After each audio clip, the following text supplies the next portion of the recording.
ஒரு சமயம் ரசூல் ஸல்லல்லாஹு அலைஹி வஸல்லம் சொல்லும்போது, இந்த நாள் இந்த நாள்ல 100 வயதுக்கு மேல யாரும் இருந்ததில்லை அப்படின்னு சொல்லும்போது, மொஹிதுல் நபி அன்று வரை இருந்ததாக எல்லாம் அடிபட்டு போகுது.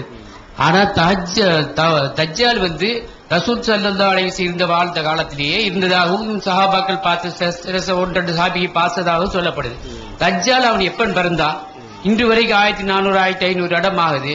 அவன் எப்ப பிறந்தாங்கிறது எனக்கு அந்த கன்ஃபியூஷன் இருக்கு. ரசூலுல்லாஹ் சொல்லும் போது இவங்க இல்லாம நபி இல்லாம அடிபட்டு போகுது. ஆனா தஜ்ஜால் இருந்திருக்கானா? ரசூலுல்லாஹ் சொல்றாங்க அந்த டைம்ல அவனுக்கு 100 வயசா, அதுக்கு 14 வயசா, அவன் எப்ப பிறந்தான்? தஜ்ஜாலை பற்றி பின்னாடி ரசூல் ஸல்லல்லாஹு அலைஹி வஸல்லம் அவர்கள் உலகம் அழியக்கூடிய நாள்ல தஜ்ஜால் என்ன செய்வான்? வருவான். அவன் பெரிய அற்புதங்களை எல்லாம் செய்து காட்டுவான். அவங்களை நம்பி என்ன செய்வார்கள்? பலர் காவிர்களா போயிருவாங்க. இறுதியில ஈசா அலைஹிஸ்ஸலாம் அவர்கள் என்ன செய்வாங்க? கொல்லுவார்கள் என்ற செய்தி நம்ம கேள்விப்பட்டிருக்கோம். இதுல சில நபி தோழர்கள் தஜ்ஜால் அந்த பூமியிலேயே இருப்பதாக, அந்த காலத்திலே இருந்ததாக ரசூல் ஸல்லல்லாஹு அலைஹி வஸல்லம் சொன்னதாகவும் ரசூலுல்லாஹ் அங்கீகரித்ததாகவும் சில ஹதீஸ்கள் இருக்கிறது.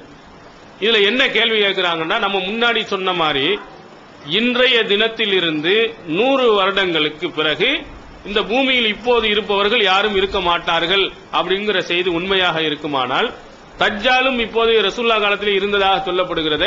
அப்போ இந்த ஹதீஸுக்கு முரணாக தெரிகிறது அப்படின்னு கேட்டிருக்கிறாங்க.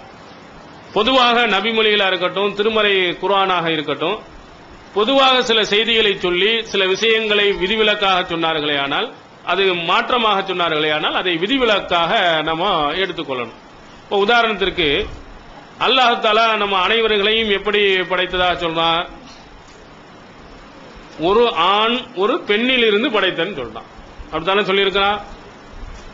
மின் தக்கரின் வ உன்சா, ஒரு ஆணில் இருந்தும் ஒரு பெண்ணில் இருந்தும் மனிதர்களை நாம் படைத்தோம். குர்ஆன்ல நேரடியா இருக்கு. இப்படி சொல்லிட்டான். இப்ப சொன்ன உடனே டக்குன்னு அடுத்ததுக்கு போறோம். ஈசா நபிக்கு போயிட்டோம். ஈசா நபிக்கு என்னாச்சு? தந்தை இல்லையே. அப்ப அல்லாஹ்வுடைய வசனம் பொய்ன்னு நம்ம சொல்லக்கூடாது.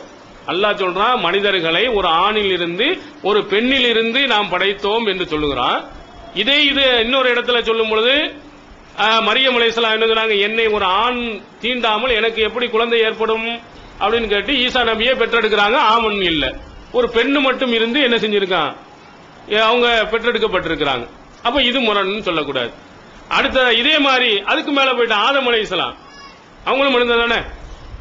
மனிதர்களை ஒரு ஆண் பெண்ணில் இருந்தா படைத்துனா அவங்க ஆணும் பெண்ணும் எதுவுமே இல்லாமல் அல்லாஹ் படைச்சிருக்கிறான் அப்படின்னு நம்ம அந்த மாதிரி செய்திகள் வரும் பொழுது நம்ம என்ன சொல்லுவோம்? பெரும்பான்மையை கவனித்து இப்படி என்ன செய்வது? சொல்வது எல்லாருடைய பழக்கத்திலேயும் என்ன செய்கிறது?